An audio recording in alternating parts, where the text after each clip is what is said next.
Hello, hello, hello. Mahal mo ba ako? Chawot! Another day, another vlog na naman tayo. Chawot! Ngayon lang tayo nakapag-vlog ulit. Ang hirap kasing mag-vlog. Kapag maingay, lalong-lalo na ang ring ng telepono.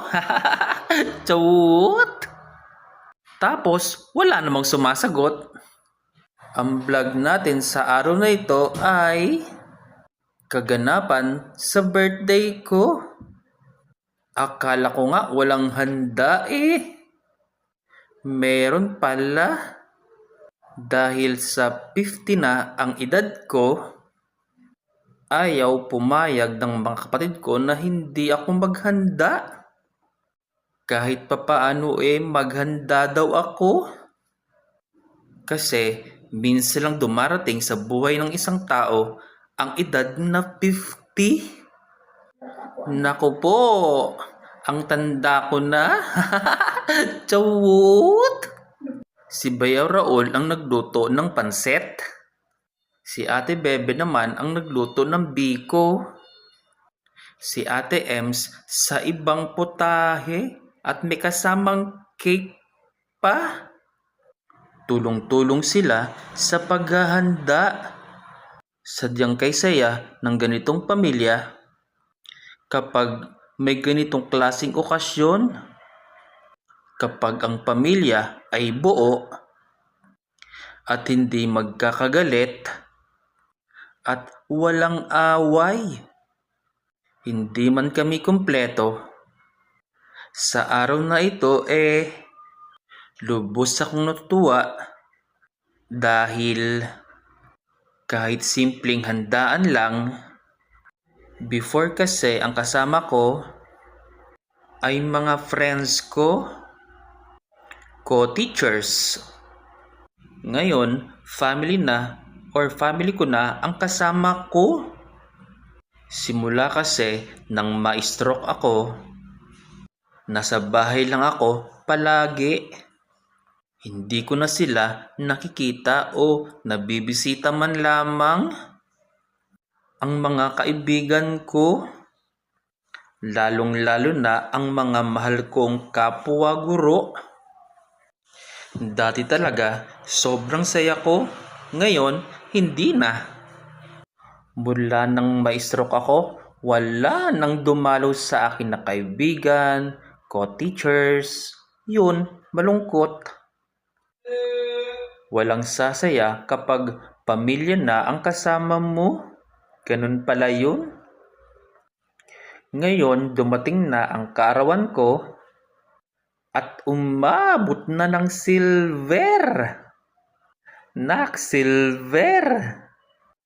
Silver na ang edad. Charot! Wish ko sa kaarawan ko, gumaling na sana ako. Gumaling ako sa sakit kong stroke. Maigalaw ko lang sana ng maayos ang katawan ko. Makapaglakad lang ako ng maayos. At makabalik lang ako sa trabaho. Ang pagtuturo, yun lang ang hiling ko. Ipakikilala ko sa inyo mga kalabs ang aking mga pamangkin. Si Verlin yung long hair at very slim na kapatid niya si Bibay. Si Verlin ang panganay at si Bibay ang bunso. Anak sila ng bunso naming kapatid.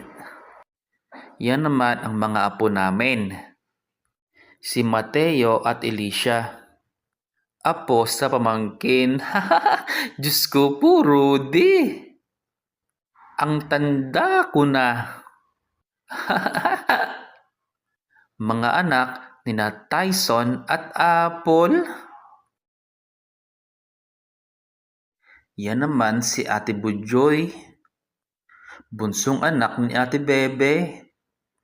Graduate na rin yan ng college at working na rin yan. Yan naman si Tyson. Panganay na anak ni Ate Bebe. Yung nakasombrero. Masipag at mabait yan si Tyson. Huwag mo nga lang pagsasabihan ng di maganda. Charot! Magagalit yan. Tatay ni Mateo at Eliza. Ito naman si Andeng, Andy pala. Yan ang sumunod sa bunso, anak din ni Ate Emily. Masipag at madiskarte. At higit sa lahat, guwapings. Ito naman si Ate Emily at Abby. Ang bunsong anak niya.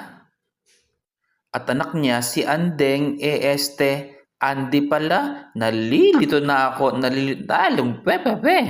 Litong-lito na ako kay Andeng. Huy. At eto naman si Ate Bebe, si Mama at si Rochelle or Iking.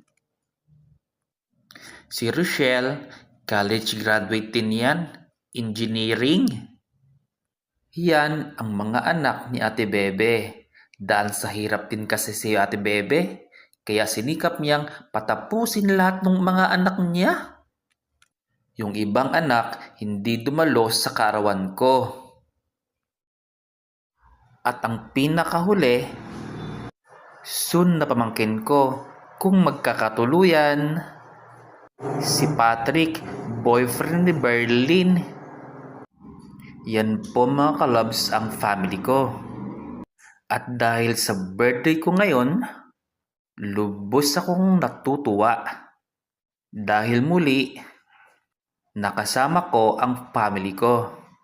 Hindi man kami buo, at balang araw, magsasama-sama rin kami. Hanggang sa muli, bye-bye!